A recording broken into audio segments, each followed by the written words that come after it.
Thanks, Lauren. Okay, I think we could probably start. More folks might start showing up as time goes on, knowing that usually the hours when people transition. And so, yeah, welcome everybody to the July USA Young Professionals guest speaker event.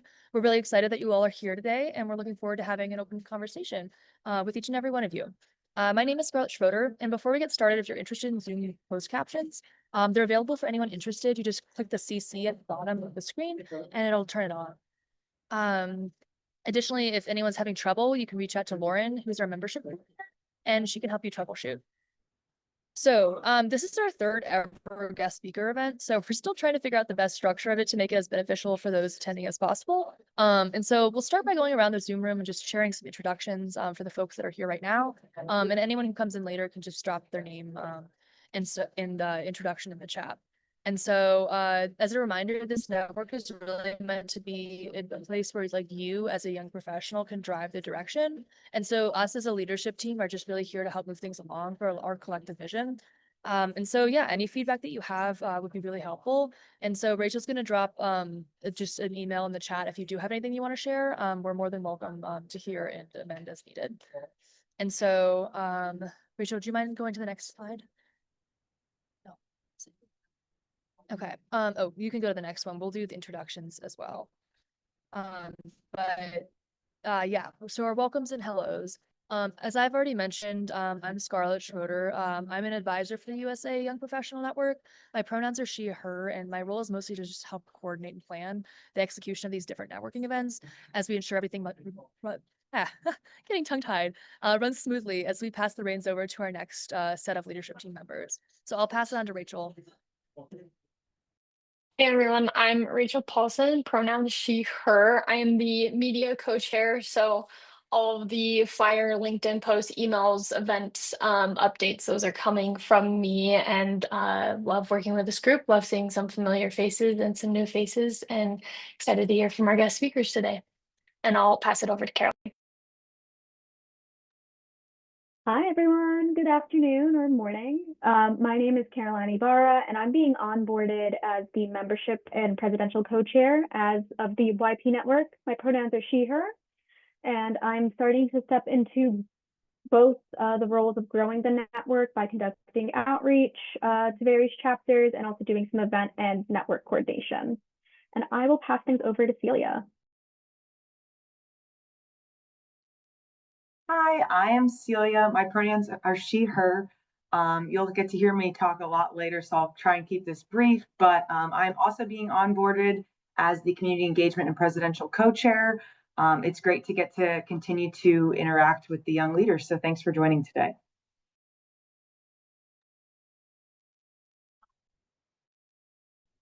Lauren, did you want to introduce yourself? I'll go ahead and, I'm sorry. Hi, everyone. My name is Lauren Williams, and I'm the membership and chapters manager for IAP2 USA.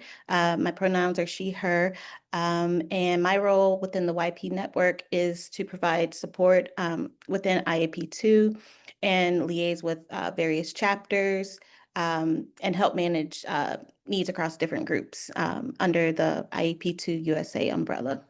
So welcome everyone, and I'll pass it back over to you, Scarlett. Awesome. Thank you. Yeah, we have 5 folks, so I don't think it's going to take too much time if you all wanted to introduce yourselves out loud. Otherwise, you're welcome to introduce yourselves in the chat. Just your name, maybe like your pronouns, what type of work you do, like if you're in the private sector, the public sector, and anything else that you want to share that's you think is important to know. But yeah, I welcome anyone to take the floor. Maybe Nicole, you've been here a couple times, so if you don't mind starting, that'd be really lovely. Hi everyone, my name is Nicole Reese. I work for an environmental nonprofit called Crowd Conservation, where I provide facilitation services for collaborative conservation projects. The pronouns she, her. And yeah, I'm excited to re-engage with IAP2 after a few years of focusing on other things.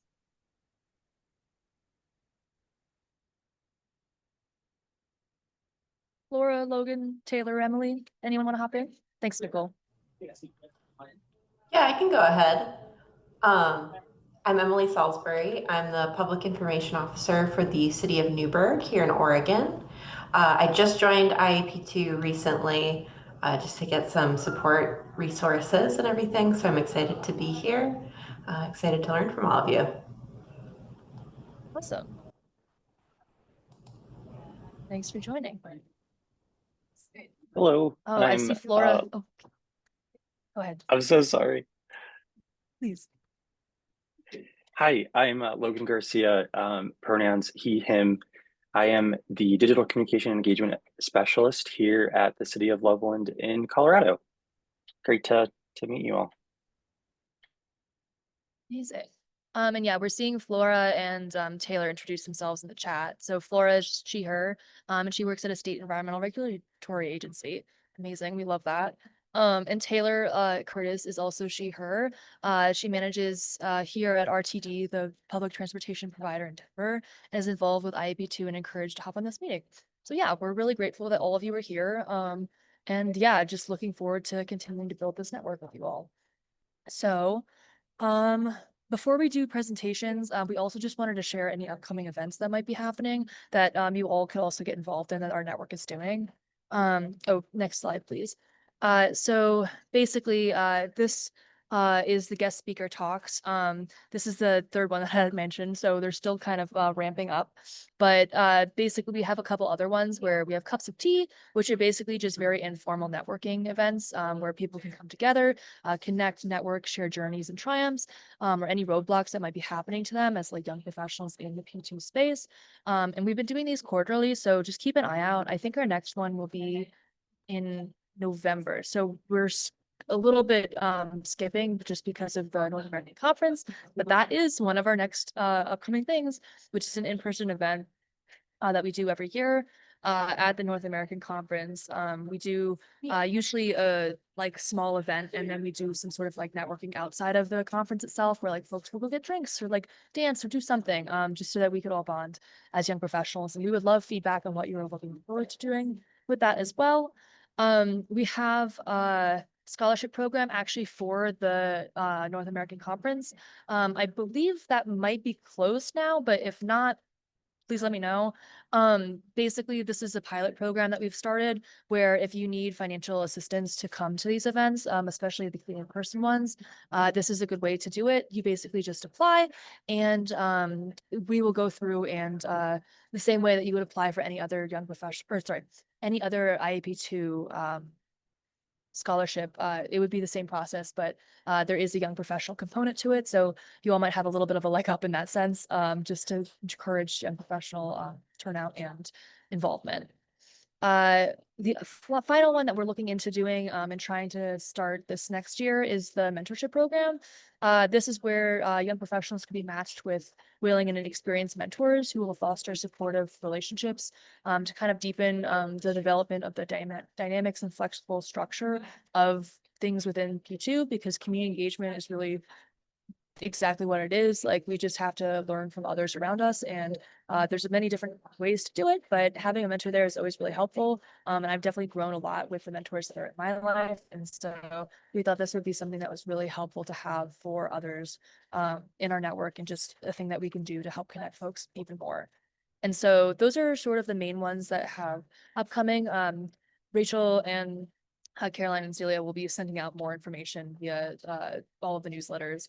And so hopefully you'll be seeing those, but we also have a LinkedIn group that we will talk about later and share like a QR code so that you all could get connected, but we'll be posting on there as well. So if you want to stay tuned that way, that is also a great way to get involved.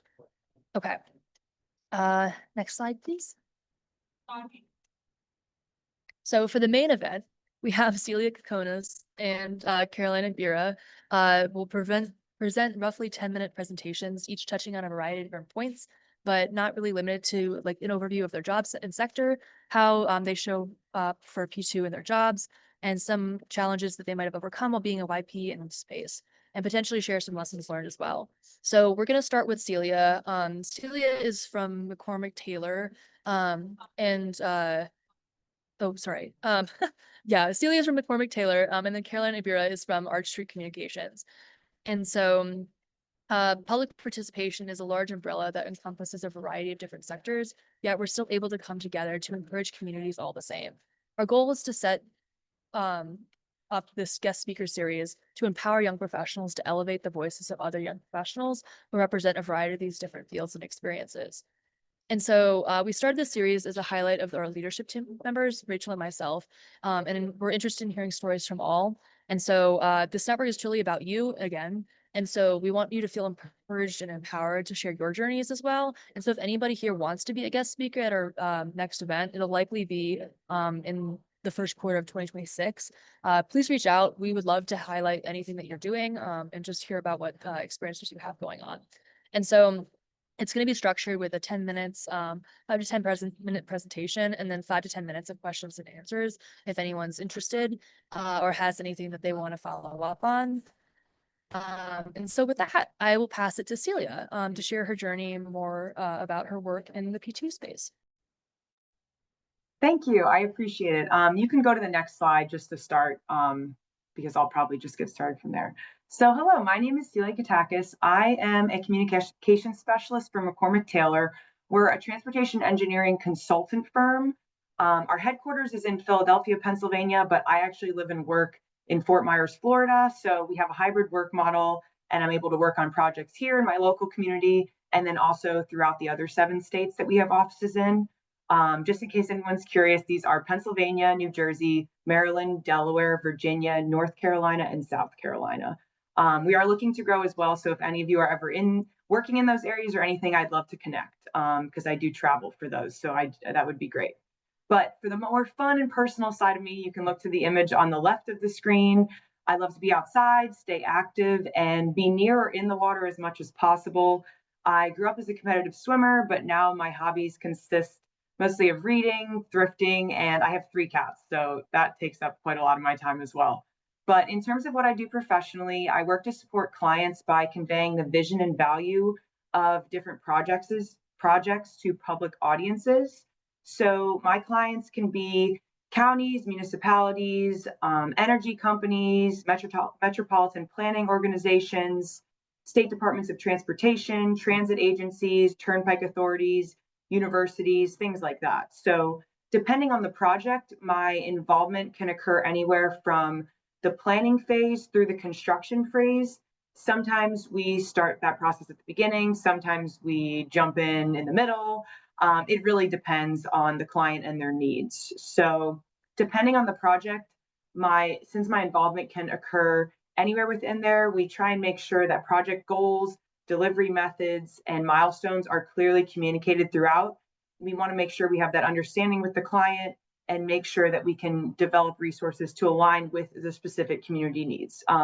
If we're starting a project halfway or 3/4 of the way through, we want to make sure we know everything that's happened up until that point to make sure we take all those things into consideration. So on the right side of the slide, I kind of bulleted what I tried to make general bullets for some of the tasks this can encompass. So strategic communications, this can include assessing a target audience, developing and delivering content, establishing metrics, key performance indicators, and then also our favorite crisis communications, which do always come up.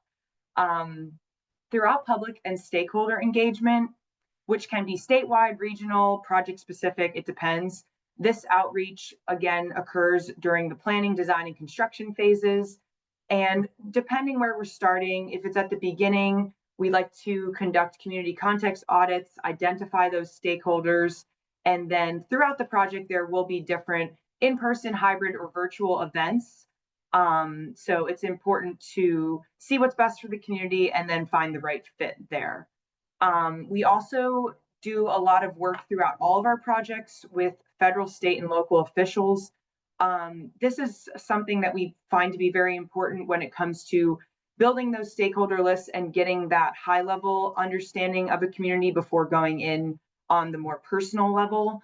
Data analysis and management is also a huge part from data collection, database design, database maintenance, visualizing data, mapping, surveys, and analysis. All these are very important parts of P2 and making sure that you are understanding and serving communities to the best of your ability.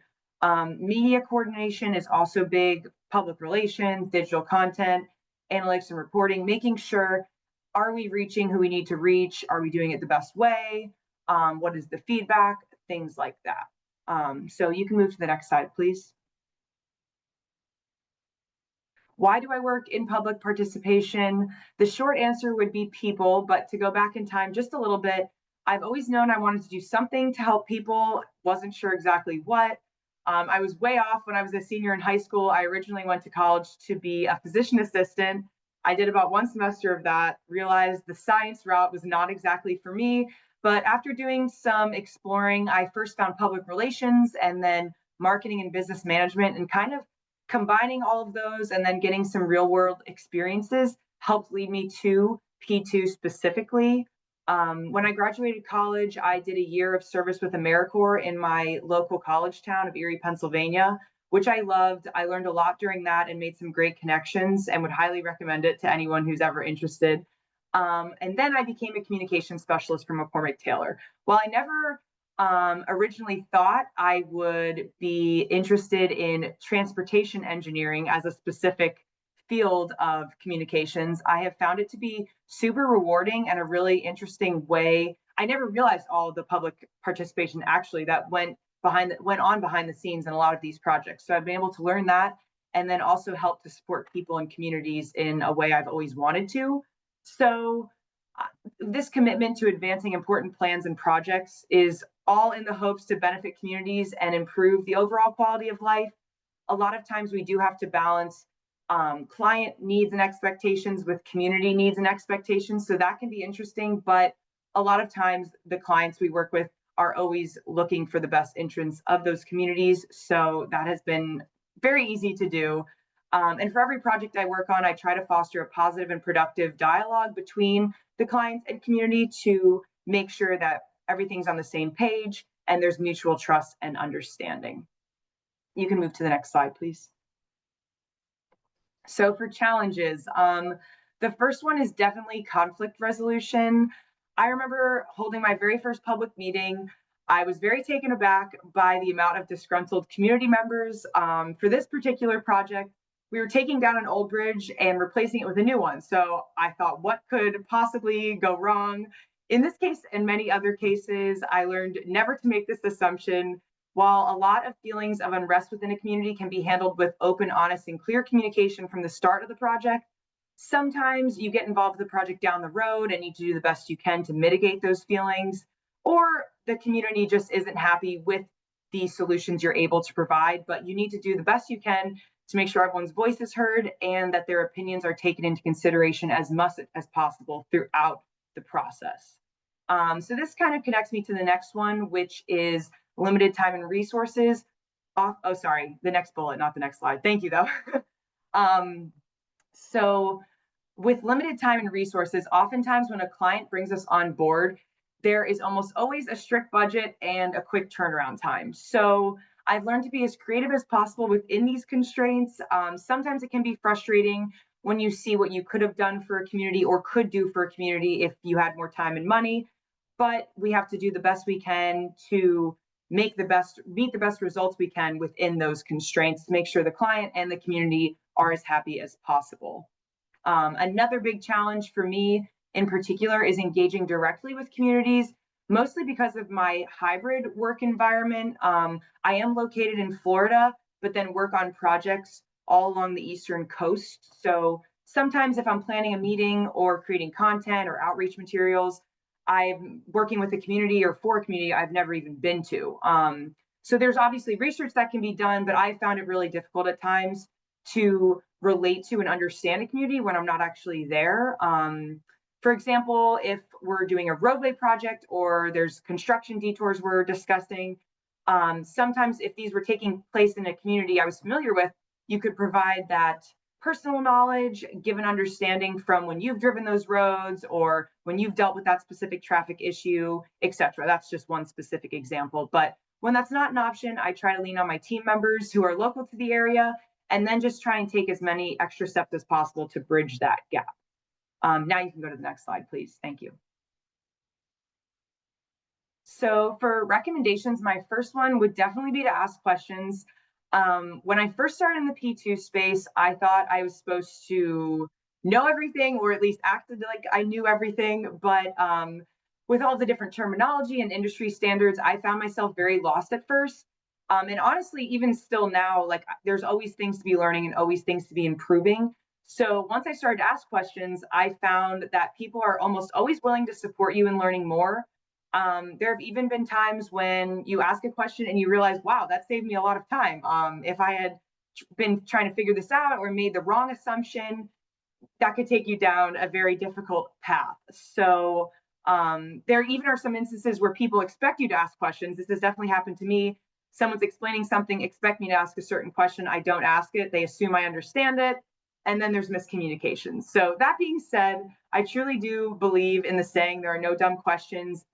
Any question is helpful to ask. So I would really encourage that, and never feel shy just because you may be new to the P2 space. No matter how long you've been in the P2 space, there's always more to learn. So building off this, another really important thing is teamwork. I think your team members are probably one of the most essential parts in working through a lot of the challenges in this space, whether it's bouncing ideas off each other, sharing expertise, providing support. It can help to increase productivity, save time, find solutions faster, and just foster a positive environment for everybody. Again, to go to the last point, another thing is to be creative, but don't reinvent the wheel.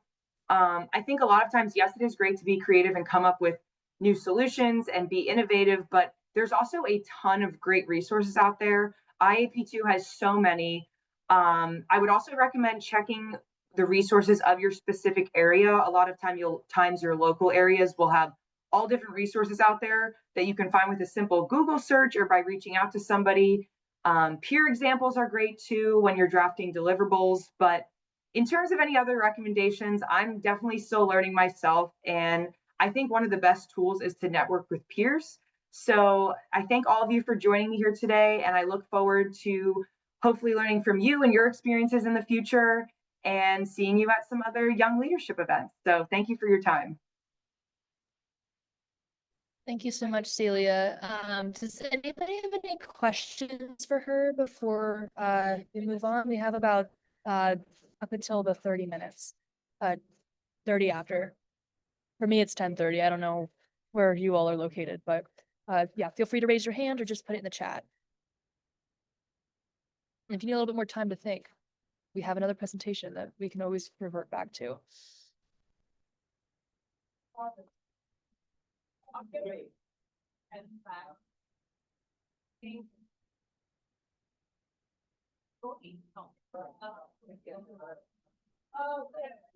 Okay, I feel like Celia, you were very thorough on that. So no one has any questions, which is good to know. But I might think of a couple more as we go on. But Caroline, did you want to begin your presentation? Just to give a little introduction. Oh yeah. Caroline is is an account director at Arch Street Communications, and has worked in public participation and engagement for over 5 years, specializing in the development of public participation programming. In planning sectors, and joined IAP2 in 2021, joining the Northeastern chapter, where she served for events and co-chairs, and recently joined the Young Professional Network as the membership and presidential co-chair. So I'll pass it on to you, Caroline. All right, thank you so much. And really excited to be here following such a really thorough presentation from Celia. Today, I'll talk a little bit about my experiences as a young professional in public participation. So next slide. So at its heart, public participation is really about people. So I wanted to kick off my presentation by sharing a little bit about who I am as a person.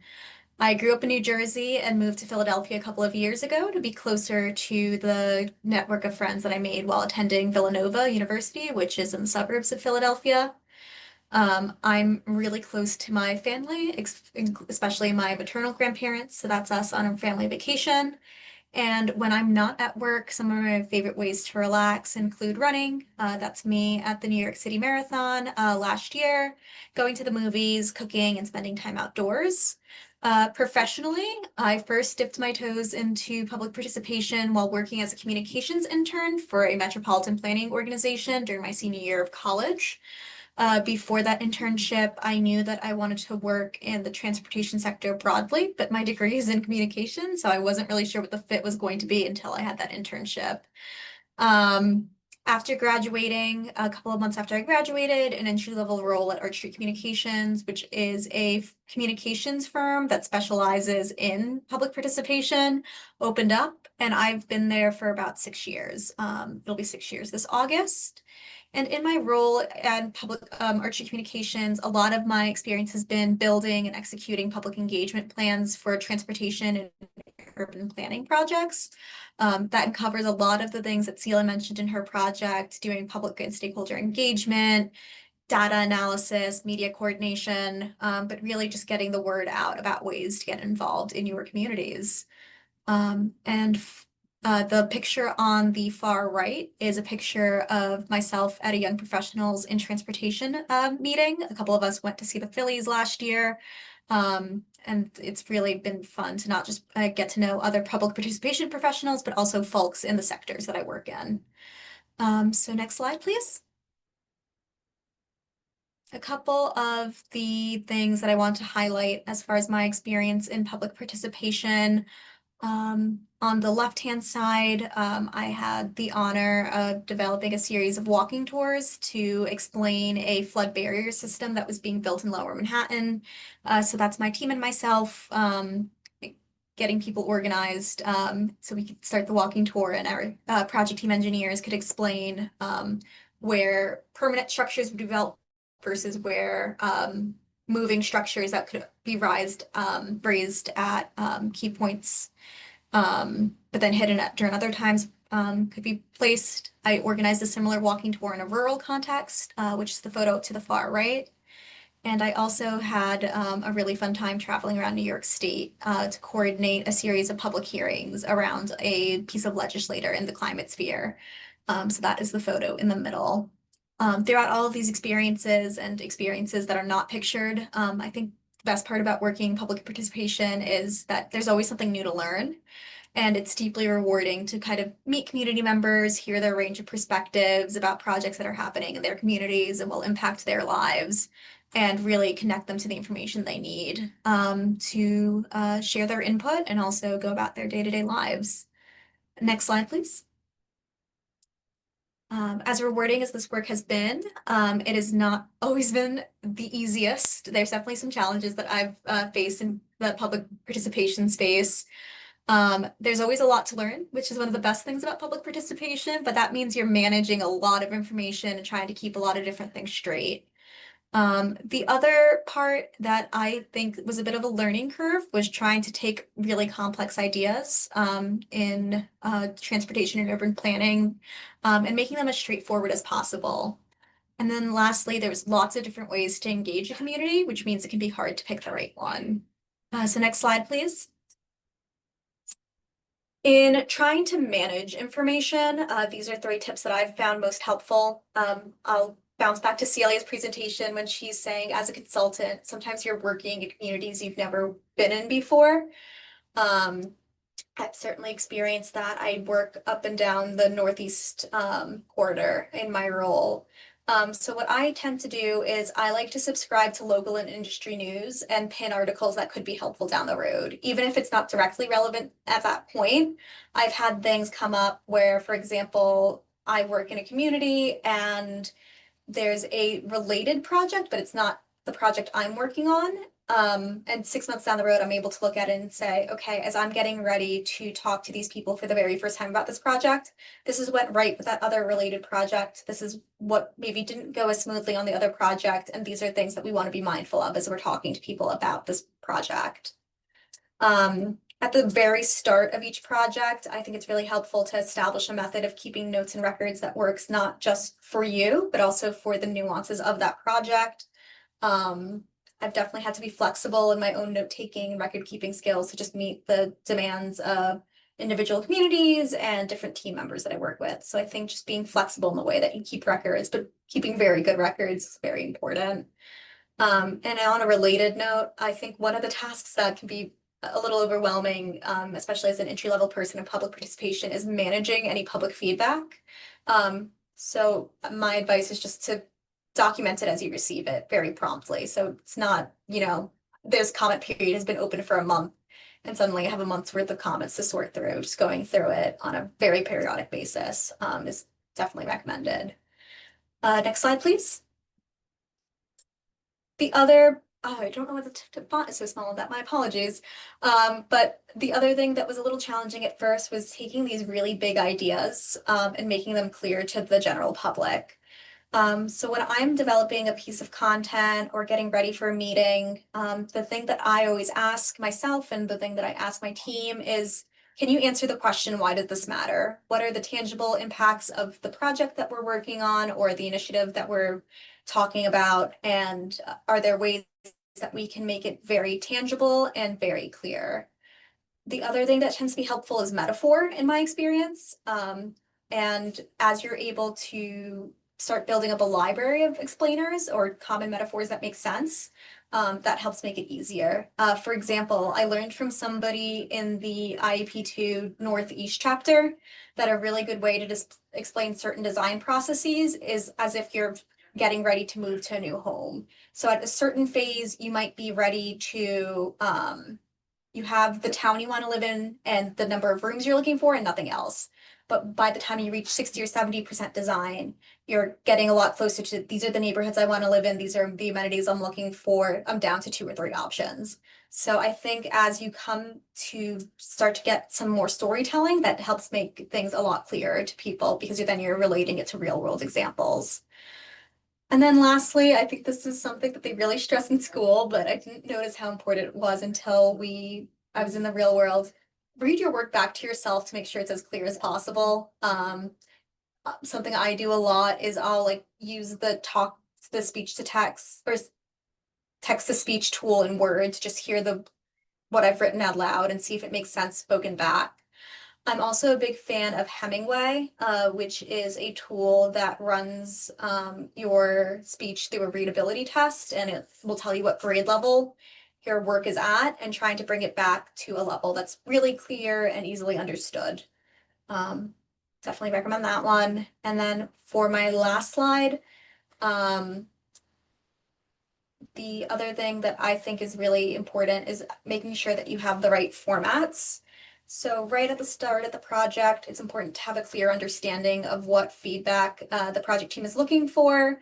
And also when you're building out activities, what feedback is actionable. It can really be harmful if you get a lot of feedback that the project team's not even going to consider, unless it's very clear at the onset of the project. So just making sure that you're structuring activities to get feedback that the team can really consider. I have found that USDOT, I do a lot of transportation public participation, but they're promising practices for meaningful public participation. It's a manual they put together a couple of years ago, but it has a really clear appendix of here are different tactics that you come across often in public participation, and these are the specific things that you need to consider. Is this tactic more expensive than others? Is this one more time consuming than others? Are there accessibility and cultural competency items that you want to be aware of for specific tactics? So I just thought that's a really good resource and I recommend it to new folks when they join the team to just get an overview of, you know, I want to do a public meeting, what format makes most sense. And IAP2 has a suite of resources as well to kind of guide the development of public participation activities. The last advice I have is to keep an eye out on what's going on in the industry and other industries, especially for things like content development. Are there ways that we can kind of find things that have worked well and apply them to our projects? So that's all I had. Thank you, everyone. Thank you so much, Caroline. That was amazing. I love to hear those tips and tools as well, that have helped you navigate that situation or those situations. But I'm gonna open up the floor to anybody who has questions for Caroline or Celia. Yeah, just about anything transportation or just public participation wise.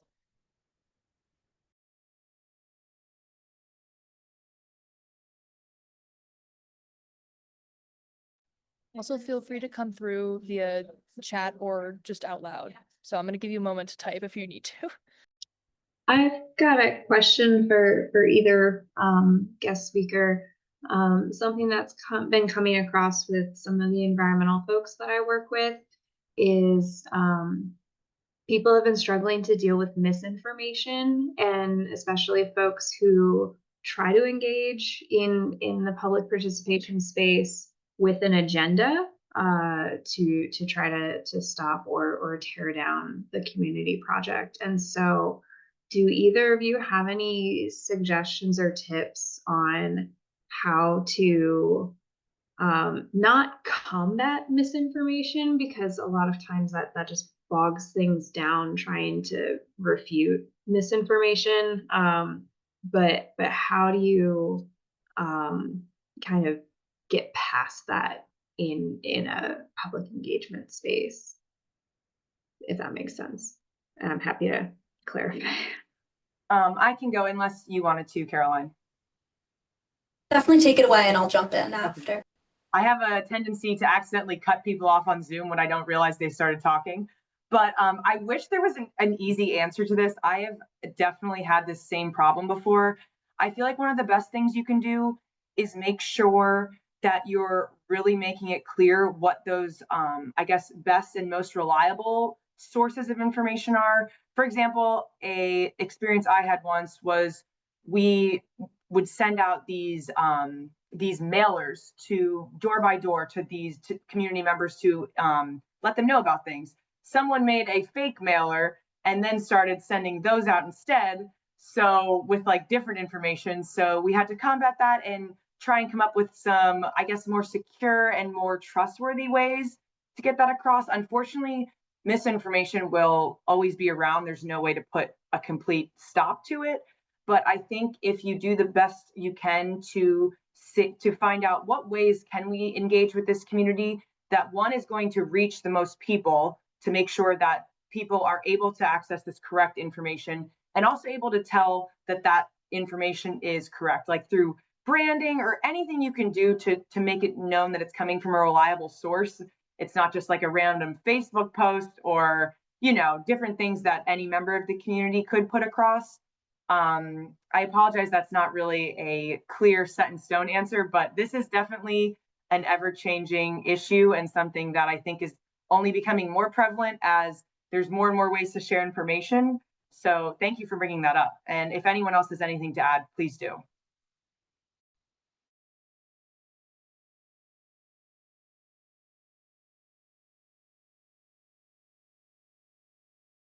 I think the other thing to keep in mind is to really, I think, try your best to understand where the misinformation is coming from and have a sense of what their arguments are and what information they're using.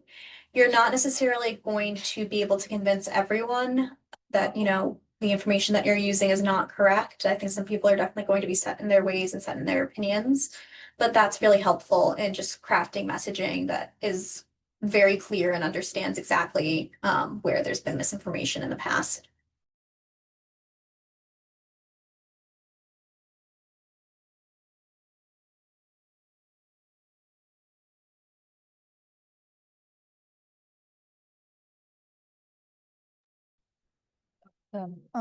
Thank you both. I have a question actually for I guess both of you. I deal with a lot of conflict resolution overall within my space. And so have you had like tactics that you use to help alleviate any tensions when folks are getting frustrated, like if they're yelling at each other and you're like, oh, like you need to take a pause, or like, is there anything that you work on like when people start to get really heated, that is something that maybe would be helpful for me to integrate into community movements when people are like really passionate about what the outcome is and it's not the direction that they want to go? For me, especially in an in-person scenario, I have actually found it's sometimes best to hear people completely out. There have been times I feel like when if things are becoming especially problematic or very tense, you want to kind of cut it off. And yes, you want to diffuse things if people are yelling and screaming. But if somebody is just kind of trying to get across their points of frustration or any problems, I have found it best to fully hear them out, then try and kind of understand where they're coming from and then reframe maybe the way they're thinking about it, or bring up some things they may have not considered. Unfortunately, again, there are always going to be people that are unhappy with projects, and sometimes you can't change their minds. Sometimes they're just going to stay unhappy or disgruntled or whatever it may be. But I really think the best thing to do is to just stay calm, hear them out, and then try and be as reasonable as possible in getting them the most accurate and honest information. That's another thing. You always want to make sure whatever it is that you're being completely honest with the public to build that trust. But you also don't want to make them feel like they're not heard or their opinion doesn't matter. So it can definitely be a delicate balance. But I think if you keep those things in mind, you'll kind of, as you get more and more experience, I feel like you get more confident and better at acting on your toes in those situations, because there's no way to prepare a scripted response or a band-aid that'll fix everything. But if you just stay calm, definitely don't let your emotions get all ramped up too. Stay calm and just try and provide the facts. And I think usually that will work.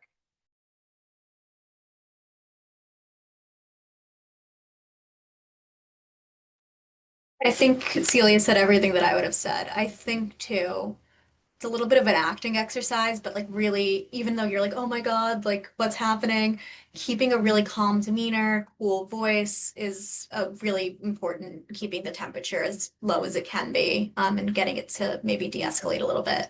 So that would just be my one other piece of advice. Okay, well, thank you both. Are there any other questions before we sort of head into other information about staying connected with the network? We want to make sure that we can let everybody leave a little bit early, just knowing that there are transitions. Sometimes this is over lunch. But oh yes, thank you, Caroline. Does anybody have any other quick questions though before we do share these things? I have a question. I joined at the end of Celia's presentation, so I apologize. I'm not sure if this is relevant for both of you, but I'm curious if the way that you've approached public participation when you're working on projects is different in urban areas versus rural, and if so, like what the distinction has been there in terms of what's been helpful in both spaces. For me, I think the biggest difference, in at least with my experience, is the preferred method of communication. Like I mentioned earlier, we have some projects where our preferred method of communication is sending out letters in the mail. We have other communities, if we sent them a letter in the mail, they would throw it out and never look at it. So it's kind of really important in the beginning to try and understand what the best method is, what's the best way to reach people. Sometimes too, if you have different groups of stakeholders, there's going to be different ways or different best ways to reach each of those different groups. So I think that's really important to try and gauge in advance before you spend a lot of time or money, effort, etc. Planning what you think may be the best method, but it may be completely different in those different environments.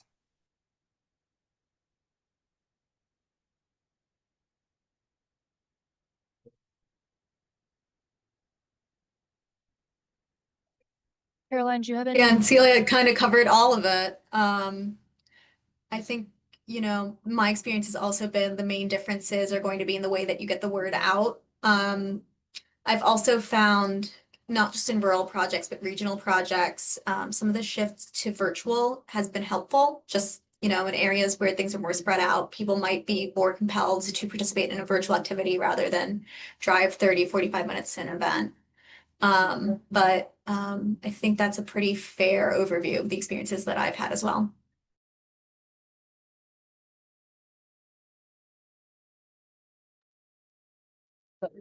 Yeah, thank you both for sharing your insights into those.